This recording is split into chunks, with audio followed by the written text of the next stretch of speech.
जय जिनेंद्र। वहाँ जिंदगी के इस अद्भुत कार्यक्रम एक दिन गुरुदेव के साथ में आप सभी का स्वागत है।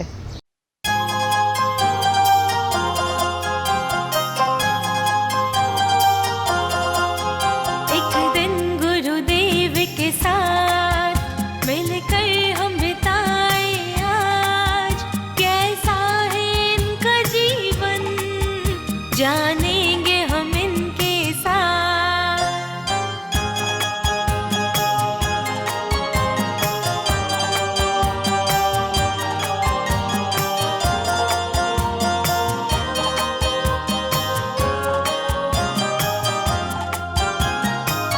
तुमने जग जीवन है छोड़ा, रिश्ते नातों से मुंह मोड़ा, करते हैं ये पद विहार, लेते एक बारी आहार। जैन धर्म की बढ़ाते शान, ना कोई इनमें अभिमान, लोग कहें इनको भगवान, बांट लोगों में अपना ज्ञान। एक दिन गुरुदेव के साथ मिलकर हम बिताए आज, कैसा है इनका जीवन जानेंगे हम इनके साथ।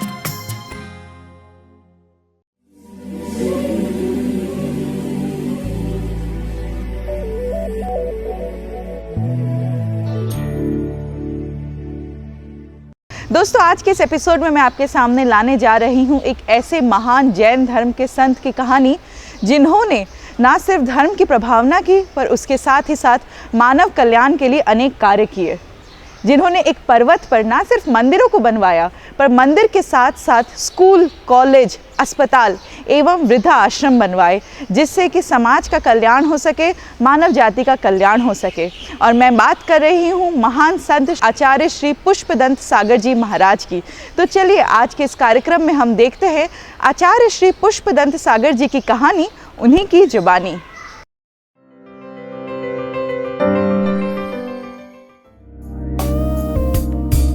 जीव की अनंत यात्रा का सबसे महत्वपूर्ण और चैतन्य पड़ाव है मनुष्य जीवन, जिसे सम्यक पुरुषार्थ से बेहतर बनाया जा सकता है। यह मानना है सम्यक दर्शन के अध्येता, सम्यक ज्ञान के अधिष्ठाता और सम्यक चारित्र के धनी तपय पूत आचार्य श्री पुष्पदंत जी महाराज का।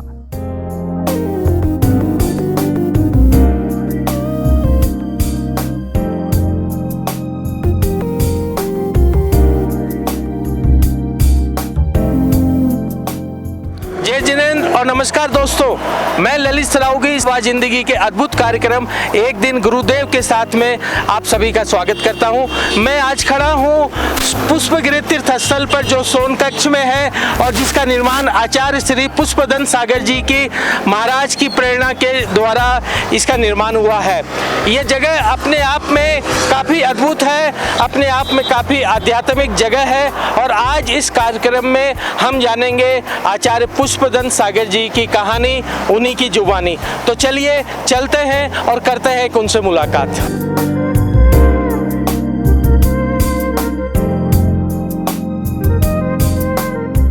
गुरुदेव, मैं आपको नमन कर रहा हूँ।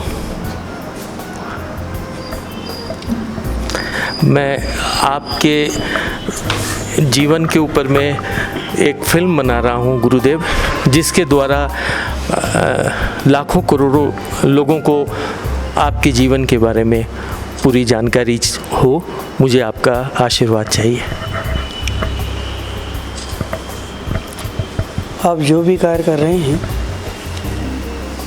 धर्म प्रभावना के हेतु और जन्नत की प्रभावना के हेतु, उसके लिए मेरा हार्दिक आशीर्वाद है। दिनांक 1 जनवरी 1954 को प्रातः 6 बजे महाराष्ट्र के भंडारा जिले के गोदिया ग्राम में आपका जन्म हुआ। माता का नाम था मथुरा देवी एवं पिता श्री कोमलचंद जी जैन थे। साधारण रंग रूप वाला ये बालक असाधारण मेधा से संपन्न था। आपकी बाल लीलाएं भी अद्भुत थी, जैसा कि आपका आचरण। बालक को नाम मिला सुशील। 10 भाई बहनों में अलग थे सुशील। धर्म के प्रति बालक को प्रवृत्त करने वाली थी उनकी माता मथुरा देवी, जिनका स्वप्न था कि सुशील मुनि बने। 5 वर्ष की आयु में बालक सुशील को देखकर एक सन्यासी ने यह भविष्यवाणी भी की कि बालक धर्म का प्रतीक होगा। माता भी धर्म के संस्कार बालक में लगातार पुष्ट करती रही। सुशील के पिता कोमल चंद जी जैन गोदिया के प्रतिष्ठित व्यक्तियों में थे। लकड़ी का उनका अच्छा कारोबार था। गुरुदेव, माता पिता के बारे में मैं जानना चाहूँगा। स्वर्गीय पिताश्री जी का नाम श्री कोमल चंद जी जैन, माँ श्री मथुराबाई, कालांतर में जिन्हें मैंने दीक्षा दी परम श्री माता जी के नाम से जानी गई, और आर्य का दीक्षा के साथ उनका समाधि मरण हुआ। मतलब आपने अपनी माता को दीक्षा दी? उनने मुझे जन्म दिया था, मैंने उनको आध्यात्मिक जन्म दिया। पिता ने आर्थिक क्षति के कारण गृह त्याग कर दिया। माता मथुरा देवी 7 पुत्रों और 3 पुत्रियों के साथ असहाय बन गई। ऐसे समय पिता के चचेरे भाई जमुना लाल जी ने उन्हें सहयोग दिया। बालक सुशील एवं उनके अन्य भाई शिक्षा के साथ साथ छोटे मोटे रोजगार करने लगे, जिनसे गृह संसार चलने लगा। प्रतिकूलताओं ने बालकों को अल्प समय में ही परिपक्व और उत्तरदायी बना दिया। उनका बचपन उनसे छिन गया। पिता के बारे में सूचना मिली कि वह वैष्णव साधु बन गए हैं। इन सब के बावजूद बालक सुशील की शिक्षा अनवरत चलती रही। कुछ समय बाद पिता कोमल चंद जी भी घर लौट आए और सारा परिवार एक बार पुनः साथ हो गया। व्यवसाय में भी प्रगति होने लगी और छतरपुर में वे सब साथ रहने लगे।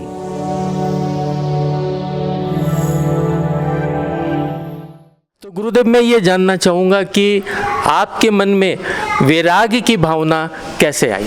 मेरी माँ के संस्कार मुझे यहाँ तक लेकर के आए हैं। मैंने PSC 75 में कंफर्म किया। फिर उसके बाद में पिताजी ने मुझे मना किया, तो बैंक मैनेजर की पोस्ट में मेरा अपॉइंटमेंट हुआ। मुझे शिवपुरी ज्वाइन करना था, पिताजी ने मना किया, तो वो भी मैंने छोड़ दिया। उसके बाद ऑल इंडिया रेडियो में मेरा अनाउंसर की पोस्ट पे चयन हुआ, तो पिताजी बोले कि तू मेरे प्राण है, तेरे बिना जी नहीं सकता, तू मत जा। वो भी छोड़ दिया। एक दिन माँ ने कहा था मुझसे कि बेटे सुशील, तुझे बहुतों का कल्याण करना है, तेरे पास योग्यता है। और तब जब तेरा जन्म हुआ था मैंने स्वप्न अद्भुत देखे थे, इसलिए तू साधु बन। और वो मुझे 12 अप्रैल 78 को गुरुजी के चरणों में लेकर चली गई। गुरुजी बोले तो मैं जानना चाहूँगा कौन से गुरुदेव के पास? विद्यासागर जी के पास। वो आहार ले रहे थे उस समय पे। मेरी माँ ने कहा कि इनको आहार दे दो। मेरा तो पहला मौका था, मुझे मालूम नहीं कैसे देते हैं। मुझे लोगों ने धुले हुए कपड़े पहना दिए, तो 16 के कपड़े पहन करके मुझे खड़ा किया। मैं उनको आहार देने के लिए गया तो एक सज्जन बोले कि शुद्धि बोलो। मैंने कहा शुद्धि किस बात की बोलूँ? मैंने ज़िंदगी में पाप नहीं किया, ना चोरी की, ना अनैतिक काम किए, ना डाका डाला, तो मैं किस बात की शुद्धि बोलूँ? आचार्य श्री मुस्कुरा, उन्होंने मेरा सामने हाथ किया, मैंने आहार दिया, तो बोले पात्र हो तुम। तो मैं उनके चरणों में लेट गया। बोले वापस तो नहीं जाओगे? मैंने कहा अर्थी जाएगी, बस उसके बाद ये दिन है मेरा। 24 वर्ष की तरुण अवस्था में सुषुप्त चेतना जागृत हुई और मोह के बंधनों को तोड़कर आचार्य विद्यासागर जी के पास सुशील ब्रह्मचारी के रूप में रहने लगे। आचार्य प्रवर भी उनकी लगन, निष्ठा, समर्पण और गुरु भक्ति से प्रसन्न थे। जैन शास्त्रों का गहन अध्ययन सुशील का लक्ष्य बन गया। सन 1978 में आचार्य विद्यासागर जी ने पहले क्षुल्लक और सन 1980 में एलक दीक्षा सुशील कुमार को प्रदान की। ब्रह्मचारी सुशील को नया नाम मिला शील सागर और आत्मकल्याण की उनकी साधना प्रारंभ होने लगी। इसी बीच एक बार विहार के दौरान शील सागर जी की भेंट आचार्य श्री विमल सागर जी से हुई, जिसने उनके जीवन की दिशा ही बदल दी। आचार्य विमल सागर जी ने देखते ही अनुभव कर लिया कि शील सागर जी का लक्ष्य कुछ और है। उन्होंने 31 जनवरी 1980 को बाल बेहटा में उत्तर प्रदेश में आपको मुनि दीक्षा देकर पुष्पदंत सागर जी नाम दिया और 1986 में इंदौर स्थित गोमटगिरी ऐतिहासिक पंच कल्याणक के समय शिष्य से विदाई लेते समय मार्च 1986 में उन्हें आचार्य पद प्रदान कर श्रमण संस्कृति के प्रचार प्रसार एवं संघ के संचालन का गुरुतर भाव आपके युवा किंतु सबल कंधों पर डाला। परम पूज्य आचार्य गुरु विमल सागर जी महाराज, इस धरा के ऊपर उनके जैसा साधु हो ही नहीं सकता। जो कुछ भी आज मेरे पास उनका दिया हुआ गुरु का प्रसाद मैं आज जगत को बांट रहा हूँ। भगवान महावीर की देशना के संप्रसार एवं जैन शासन की प्रभावना में आपका महत् योगदान सर्वविदित है। सन 1998 में पुष्पगिरी पर्वत के निकट से गुजरते हुए आचार्य श्री के मन में एक अद्भुत प्रेरणा जगी और उसी से विकसित हुई धर्म स्थल पुण्यगिरी और जैन धर्म की प्रभावना एवं व्यक्तित्व के सर्वांगीण विकास की सरिता प्रवाहित होने लगी। आचार्य श्री की प्रेरणा से 24 तीर्थंकरों एवं आचार्य श्री के दोनों गुरु विद्यासागर जी विमल सागर जी महाराज के सम्मान में अनेक योजनाओं को मूर्त रूप प्रदान किया गया। सन 2003-04 में पुष्पगिरी महोत्सव का आयोजन हुआ, जो एक मील का पत्थर साबित हुआ। धर्म क्षेत्र केवल पूजा के केंद्र ही नहीं बल्कि सेवा के केंद्र भी बनी। इसी सोच के साथ पुष्पगिरी तीर्थ का नामकरण आचार्य श्री के विद्वान सुशिष्य मुनि श्री तरुण सागर जी महाराज की प्रेरणा से पुण्यगिरी रखा गया। आज ये एक अतिशय अद्भुत जीवंत सेवा तीर्थ बन चुका है। भगवान पार्श्वनाथ जिनालय में भगवान पार्श्वनाथ की 1500 वर्ष प्राचीन प्रतिमा है। भगवान आदिनाथ एवं शांतिनाथ की प्रतिमाओं वाले मंदिर के अतिरिक्त साधु साध्वी निवास, आहार कक्ष, अतिथि भवन, संत समाधि एवं तपस्थली, सत्संग हॉल, साधना केंद्र, खगोल भूगोल ज्योतिष अनुसंधान केंद्र, सभागृह, वाचनालय, साहित्य केंद्र, ध्यान केंद्र, स्वाध्याय भवन, पुरातत्व संरक्षण आदि के साथ साथ मेडिकल, इंजीनियरिंग कॉलेज, विश्वविद्यालय, विकास केंद्र भी निर्मीयमाण है। ये इतना जो विशाल निर्माण है और जो इतनी बड़ी पारसनाथ भगवान की प्रतिमा है, ये अद्भुत नज़ारा है, तो आपके मन में ये परिकल्पना कैसे आई कि इस निर्माण को किया जाए? कई ऐसी घटनाएं मिली जो बहुत गहरी थी, जिनको एक बेटे ने अपने बाप को लात मार के निकाल दिया। इसलिए निकाला था कि उसके घर में एक मुनि के चरण पड़ गए थे। तो मुझे लगा था कि मैं मुनि बन के लोगों को पिता के बारे में समझाऊंगा कि पिता घर का पहला देवता है, ईश्वर है, और तुमने आज उसको लात मार के निकाला, जिसने पसीने बहा करके कंधे पे बिठाल करके तुम्हें जीवन दिया है, गड्ढे खोद करके तुम्हें पढ़ाया है, अपनी किडनी बेच करके तुम्हें पढ़ाया है, और आज तुमने बाप को लात मारी। तो मैंने कबीर में बादशाह धाम भी बनाऊंगा।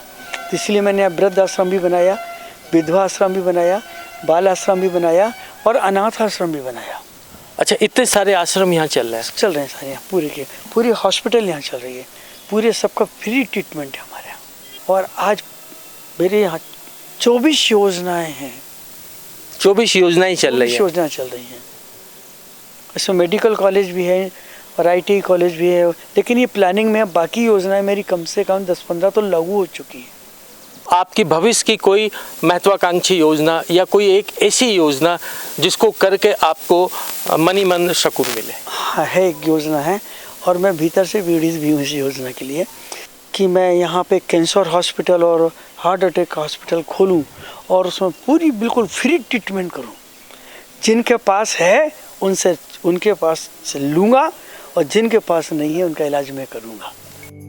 स्वाभाविक है कि ऐसे तेजस्वी आचार्य के विचार भी क्रांतिकारी। विवादास्पद विषयों पर आचार्य श्री की वाणी ने श्रद्धालुओं का मार्गदर्शन किया है।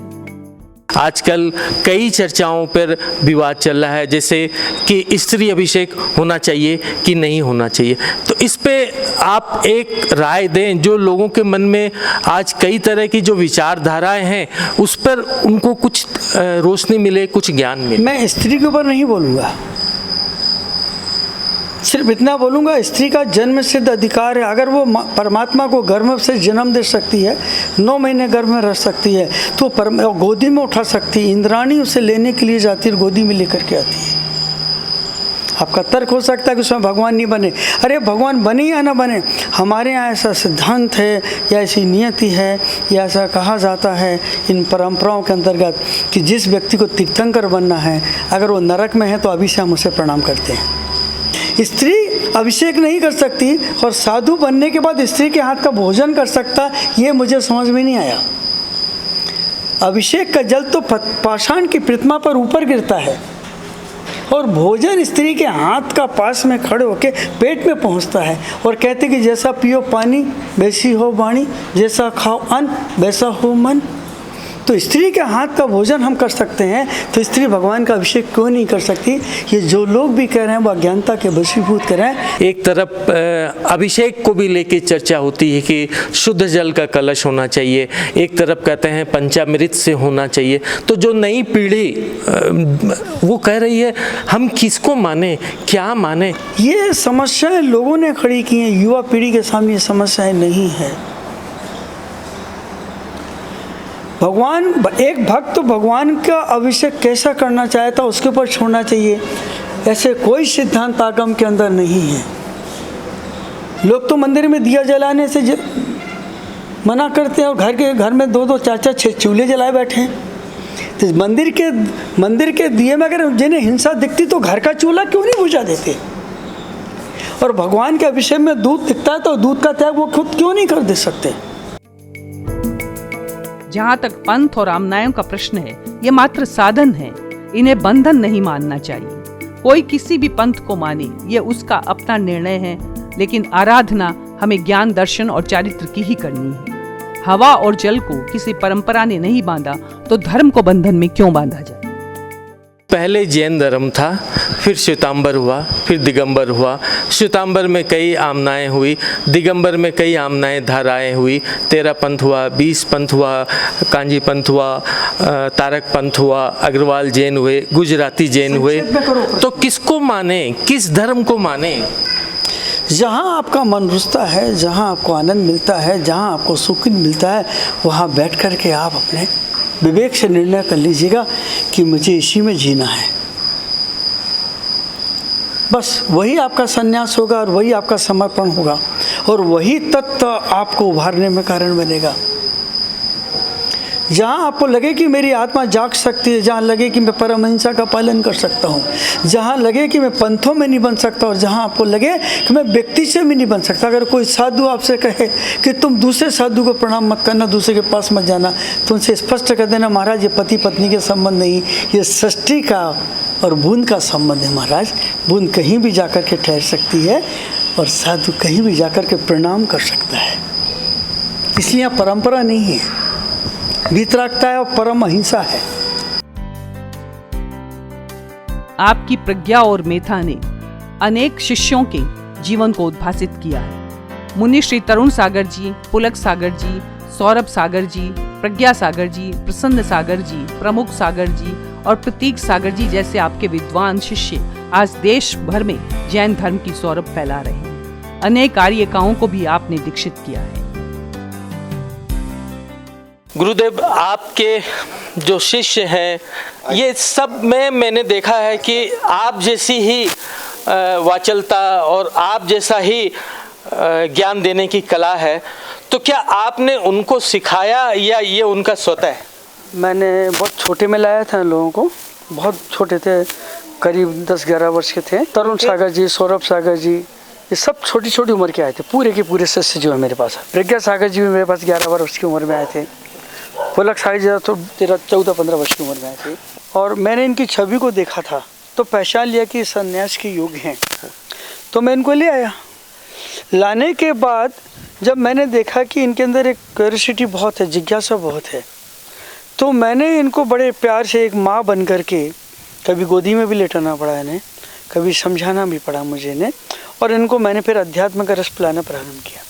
मैंने और साधुओं की तरह ने ग्रंथ रटाना प्रारंभ नहीं किया, मैंने इनको पर संस्कार देना प्रारंभ किया और अध्यात्म के बारे में समझाना प्रारंभ किया। फिर मैंने प्रवचन की कला सिखा दी लोगों को, और जो प्रवचन करने को तैयार नहीं होते तो मैं कहता आज उपवास करोगे, आज नमक नहीं खाओगे, और इनको 1-1 घंटे तक खड़ा कर देता था। उनको बहुत प्यार से सिखाते थे। जब मैंने इनकी योग्यताएँ देखी तो उनको अध्यात्म का रस पिलाना प्रारंभ किया, और मेरे को लगा कि इनको प्रवचन सिद्धांतों के साथ साथ प्रवचन करना भी सिखा दूँ। तो इनको मैं नियम दे देता कि अगर तुम ये विषय याद करके आओगे तो तुम नमक खा सकोगे, नमक नहीं खाओगे, अगर तुम मुझे नहीं सुनाओगे तो आज उपवास करा दूंगा तुमको। इस प्रकार सने सने उनको मैं सिखाता चला गया। आपकी प्रवचन शैली अत्यंत प्रभावी है। सहज सरल तरीके से गूढ़ बात श्रोता के गले उतारने की आपकी कला और भाषा में विनोद का पुट उन्हें सरस बना देता है। आप स्वयं एक निपुण कवि हैं और साहित्य के प्रति आपका लगाव एक और संस्कृत के श्लोक और प्राकृत वाक्यों को आपके मुख से उद्धृत करवाता है, तो दूसरी ओर आप फिल्मी गीतों का भी यदाकदा अपने प्रवचन में उपयोग करते हैं।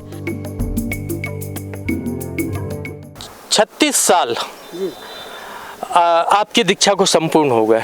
36 साल का निचोड़ क्या है? एक गीत या एक कविता के माध्यम से या आप अपने शब्दों से बताएं कि इस 36 साल का निचोड़ आपको क्या लगता है?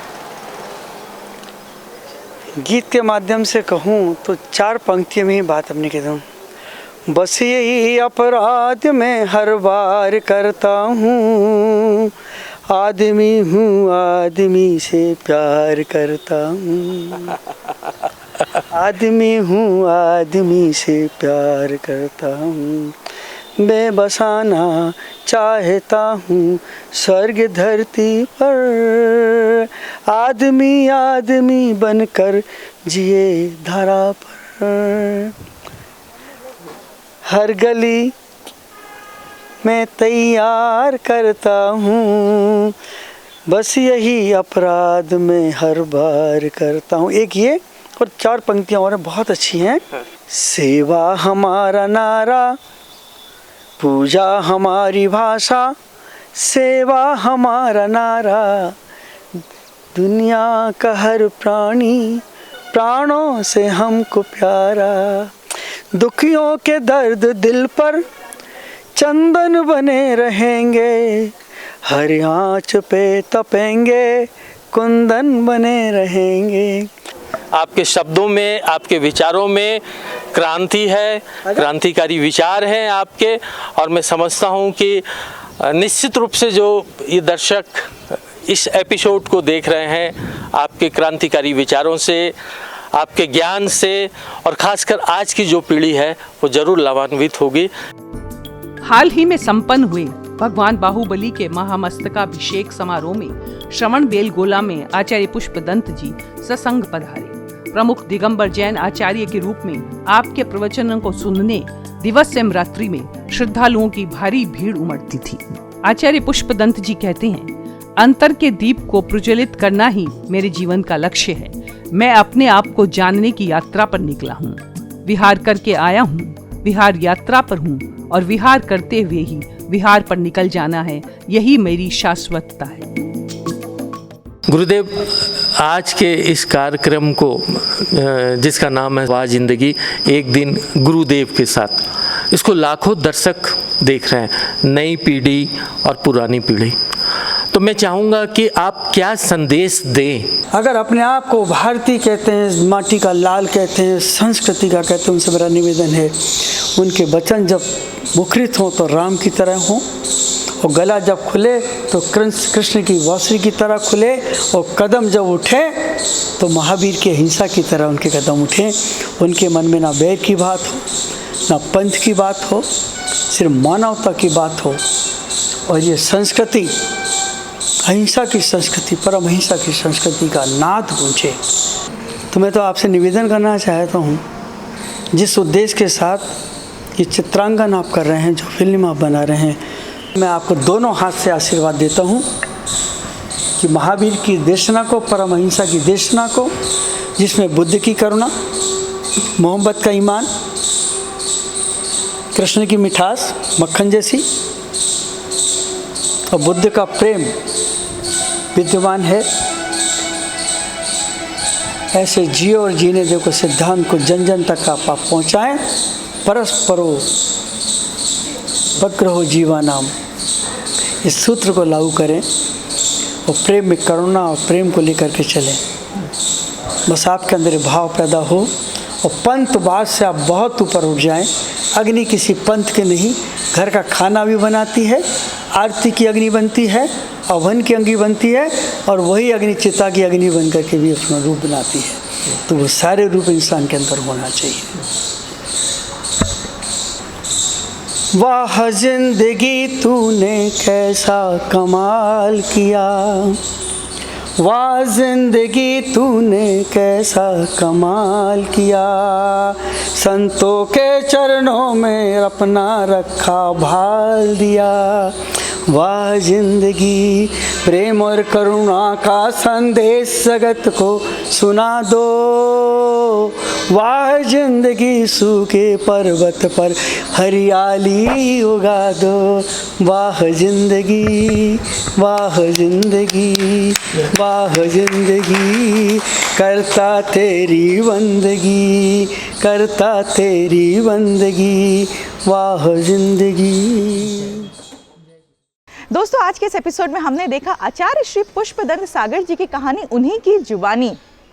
मुझे पूरा यकीन है कि यह देखने से आपको काफ़ी कुछ सीखने को मिला होगा, काफ़ी कुछ आपने समझा होगा जैन धर्म के बारे में और जैन धर्म के महान संतों के बारे में।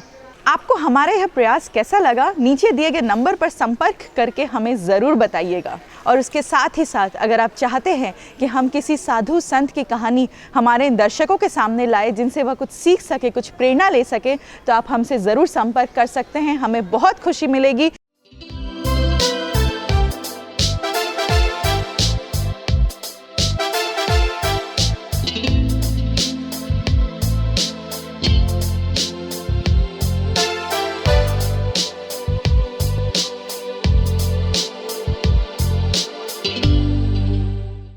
और उसी के साथ अब वक्त हो चला है लेने का आपसे विदा। हमारी मुलाकात फिर से होगी हमारे अगले एपिसोड में। तब तक के लिए मेरा आप सभी को सादर जय जिनेंद्र।